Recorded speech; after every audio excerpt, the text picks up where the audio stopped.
Bueno, buenas tardes. Antes de pasar a presentarme, me gustaría poder agradecerle al Instituto de Capacitación Jurídica por darme la oportunidad de poder realizar esta ponencia y de poder darle la oportunidad a diferentes estudiantes de realizar este tipo de actividades. Bueno, mi nombre es Alondra Ávila, yo estoy en último ciclo de la carrera de Derecho en la Universidad Peruana de Ciencias Aplicadas y practico en el área de energía, minería y recursos naturales, específicamente en el área ambiental del estudio Filippi, Prieto Carrizosa, Ferrero y Uría. Y el día de hoy voy a exponer sobre un tema interesante a la coyuntura. Bueno, es un poco técnico, pero considero que al ser la minería uno de las actividades más importantes en nuestro país, es necesario saber cómo se manejan los proyectos dentro de áreas naturales protegidas. Si es que se puede realizar o no se puede realizar, o de qué manera se puede realizar, ¿no? Entonces paso a presentar el PPT.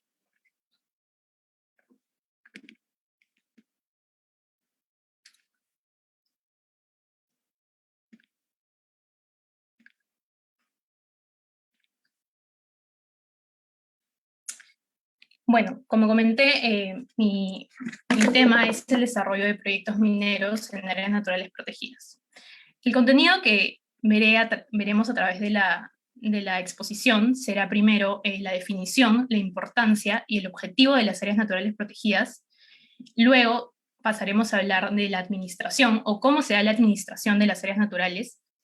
En tercer lugar, la categoría, que es fundamental para la compatibilidad que pasaré a explicar, la zonificación de las áreas naturales protegidas, los documentos de planificación que tienen y que cuenta toda área natural protegida, la compatibilidad, luego la opinión técnica favorable y finalmente algunos ejemplos y preguntas frecuentes que surgen pues, sobre este tema.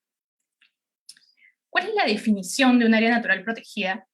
Bueno, las áreas naturales protegidas son espacios continentales marinos en el territorio nacional que son reconocidos y establecidos y protegidos también por el Estado, debido a que tienen una importancia en la conservación de la biodiversidad y demás valores que se relacionan con todo el interés cultural, paisajístico, científico, y también porque contribuye a algo muy importante que viene implementándose en los últimos años, y es el desarrollo sostenible. Estas constituyen patrimonio de la nación y son de dominio público, por lo que la propiedad sobre ellas no puede ser transferida entre particulares.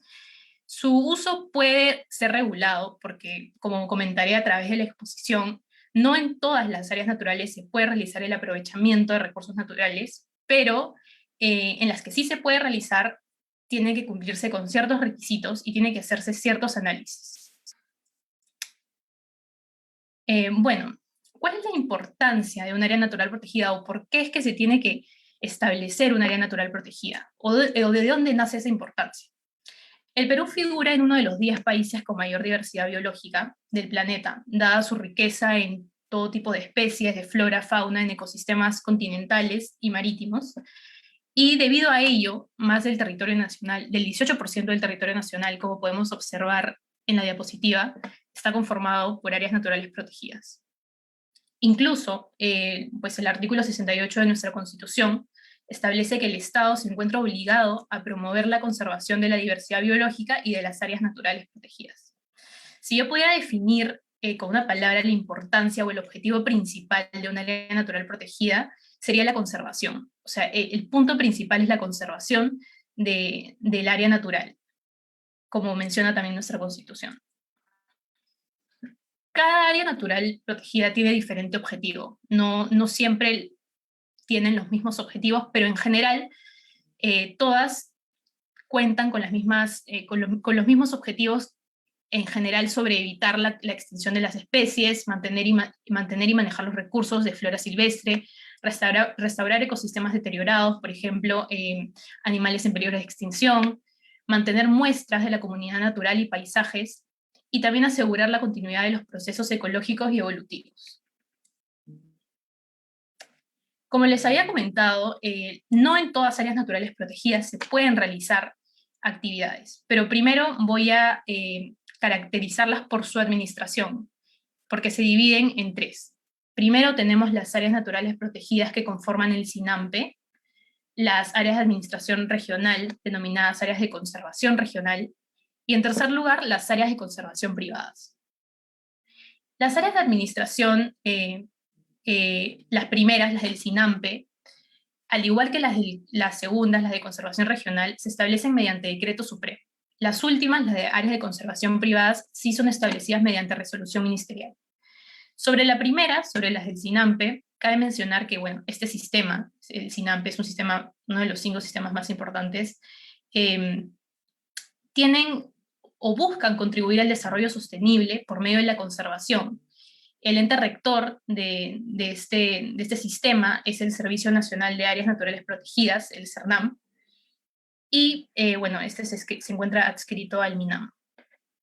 Bueno, luego están las áreas de conservación regional, que están la administración de los GORE, de los gobiernos regionales, y en tercer lugar las áreas de conservación privada, que estas son establecidas, como mencioné, por resolución ministerial, y la solicitud, para tú solicitar un área de conservación privada, se hace, lo puede hacer una persona jurídica, lo puede hacer una persona natural, y pues tiene que cumplir o manifestar voluntariamente al Estado su compromiso con preservar el ecosistema al interior de su propiedad, ¿no? Esa solicitud se hace al jefe del CERNAM y se evalúa si se cumplen con las condiciones establecidas en la norma, como por ejemplo que contengan que ese lugar sea característico del ámbito donde se ubica y que por lo tanto represente una diversidad biológica específica, ¿no? Entre otros, ¿no? Por ejemplo, no sé, los fundos. ¿Qué nos establece la ley, ¿no? La ley más importante de áreas naturales protegidas, que es la ley 26834? La ley 26834 menciona que solo podrá ser autorizado si resulta compatible con la categoría, la zonificación asignada y el plan maestro del área. Las solicitudes para aprovechar los recursos se tramitarán por la autoridad competente y podrán ser resueltas favorablemente si se cumplen las condiciones necesarias. Es decir, lo que ya mencioné, que el aprovechamiento de recursos sí puede darse, pero tiene que haber una compatibilidad. ¿Qué se analiza en este análisis de compatibilidad? Pues la categoría, la zonificación y el plan maestro. Bueno, existen diferentes categorías de áreas naturales protegidas. Yo diría que esto es lo más importante, uno de los puntos más importantes para ver si es que dentro de un área natural protegida se puede realizar el aprovechamiento de recursos. Y tenemos primero las áreas de uso indirecto.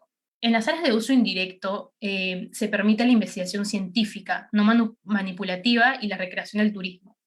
Son en estas áreas de uso indirecto en donde no se permite la extracción de recursos naturales. Acá tenemos los parques nacionales, los santuarios históricos.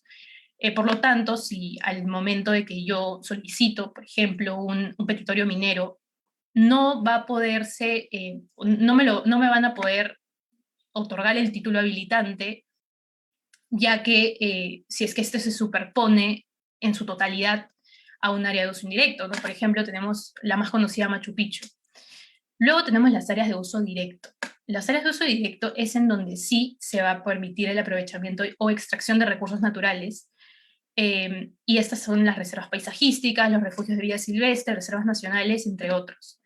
Y que eso quiere decir, o podríamos preguntarnos que en todas las áreas de uso directo se van a poder hacer el aprovechamiento de recursos naturales. La respuesta es que no, porque como mencioné, existen diferentes análisis y esta es la primera parte, que es la categoría. Entonces, para interés de la presente exposición, nos centraremos en las áreas de uso directo, ya que son en las áreas en las que sí se permite realizar el aprovechamiento de recursos. Y bueno, luego están las áreas de estudio, que son zonas reservadas y son zonas que todavía están susceptibles de ser áreas naturales protegidas. Todavía no lo son, pero podrían ser. Acá hay algunos ejemplos de parques nacionales. Como dije, aquí no se puede hacer, no se pueden hacer el aprovechamiento de recursos, Manu, que es la más conocida. Y luego están las reservas paisajísticas, que es en donde estas son áreas de uso directo, en donde sí podría realizarse el aprovechamiento de recursos naturales. Bueno, como mencioné, la zonificación también debe ser tomada en cuenta para determinar si se puede realizar el aprovechamiento de recursos. La zonificación es una herramienta de planificación en donde se responde todas las características que tiene o los objetivos de manejo de un área natural protegida. Y esta es establecida en el plan maestro de cada área y bueno, después voy a hablarles también del Plan Maestro, que es el documento más importante de un área natural protegida. Aquí tenemos las zonas de protección estricta, que son espacios poco intervenidos o nada intervenidos, incluyen especies o ecosistemas raros, frágiles, las zonas silvestres, que son o que han tenido muy poca intervención humana, y donde se hace mucha investigación científica, educación, recreación, las zonas de uso turístico, donde se permite el desarrollo de actividades educativas, el disfrute de los visitantes o turistas, las zonas de aprovechamiento directo, que son, bueno, se utiliza directamente la flora o fauna silvestre, como la pesca, y además se permite otro tipo de actividades de recreación. Las zonas de uso especial, que son ocupadas por asentamientos humanos dentro de las áreas naturales protegidas, las zonas de recuperación, que son zonas transitorias que están en recuperación y requieren un manejo especial, y las zonas histórico-cultural, que, bueno, son zonas que cuentan con valores históricos. Y finalmente la zona de amortiguamiento, que le he resaltado, porque acá la vamos a poder ver mejor, que es la zona que se encuentra alrededor del área natural protegida. Es el área adyacente a los límites del área natural protegida, y esta se establece en el Plan Maestro con el objetivo de minimizar las repercusiones de las actividades que se realizan en los territorios cercanos a las áreas naturales protegidas. Bueno, teniendo ya en cuenta la categoría, la zonificación, faltaría el plan maestro que viene dentro de los documentos de planificación de áreas naturales protegidas. Bueno, existen diferentes documentos dentro de las áreas naturales protegidas, entre ellos el plan director, el plan maestro, el plan de manejo de recursos, el plan de uso público y el plan operativo. Pero el más importante, o el que se utiliza para realizar este análisis de compatibilidad, es el plan maestro. Este documento es un documento de alto nivel que se renueva cada 5 años, ¿no? Dura 5 años. Este es elaborado por diferentes personas que participan dentro del proceso, es revisado, incluso implementado, actualizado, y es ahí donde se estipula la zonificación, las estrategias, las políticas, la organización, los objetivos que va a tener esta área natural protegida, los planes específicos y todos los programas de manejo. Entonces podríamos concluir que en el plan maestro vamos a encontrar toda la información respecto al área natural protegida. Bueno, antes de entrar a cómo se realiza este análisis de compatibilidad, la compatibilidad, es importante tener en cuenta lo dispuesto en el Decreto Supremo 004/2010 MINAM, el mismo que precisa la obligación de solicitar opinión técnica previa vinculante en defensa del patrimonio natural de las áreas naturales protegidas. ¿Qué nos quiere decir este decreto? Bueno, este nos precisa la obligación que tienen las diferentes entidades de nivel nacional, nivel regional, a nivel local, de solicitar opinión técnica previa vinculante al CERNAM para el desarrollo de actividades de aprovechamiento de recursos. En caso no se haga esta solicitud o no se emite el pronunciamiento por parte de CERNAM, será declaradas nulas las licencias, los permisos u otro tipo de derecho título habilitante que se haya otorgado. Bueno, también tenemos la modificación al artículo 116 del reglamento de la Ley de las Áreas Naturales Protegidas, en donde se regula la emisión de la compatibilidad y la opinión técnica previa favorable, que las voy a pasar a explicar más a detalle más adelante, y cómo es que se da el otorgamiento para el aprovechamiento de recursos naturales, cuál es el procedimiento que debe realizar el CERNAM. Y bueno, ya entro a más o menos explicar más a detalle cómo es que se evalúa esta compatibilidad, ¿no? Porque están la categoría, está la zonificación, está el plan maestro, están los objetivos de la creación, y como un breve resumen, en la categoría están las áreas de uso directo, las áreas de uso indirecto, y como ya mencioné, también es en las áreas de uso directo en donde se van a poder realizar el aprovechamiento de recursos. La zonificación tenemos las que ya les he mencionado, incluida también la zona de amortiguamiento, y el plan maestro que pues establece todo lo que respecta al área natural protegida. Y también el objetivo de la creación. Eso es importante también porque supongamos que estamos dentro de un área natural protegida, es de uso directo, se encuentra en una zona en donde se puede realizar el aprovechamiento, cumple con los lineamientos, pero supongamos que el objetivo de la área natural protegida era preservar cierta especie, ciertos animales en general, y y el proyecto que vamos a realizar podría afectar a este objetivo que tiene el área natural protegida, entonces el CERNAP evaluará y pues determinará que de repente no es compatible. Bueno, acá lo detallo un poco más. La compatibilidad es esta opinión técnica previa vinculante que se realiza para poder determinar si es que se puede realizar el aprovechamiento de recursos en el área natural y se hace en función a la categoría, zonificación y el plan maestro. Esta opinión que debe emitir el CERNAP desde que se le oficia al CERNAP tiene un plazo no mayor de 30 días para que ésta pueda responder, ¿no? Un ejemplo de ello podría ser en el procedimiento ordinario minero, cuando solicitamos un petitorio minero, pues el área técnica va a determinar en dónde se encuentra nuestro petitorio, ¿no?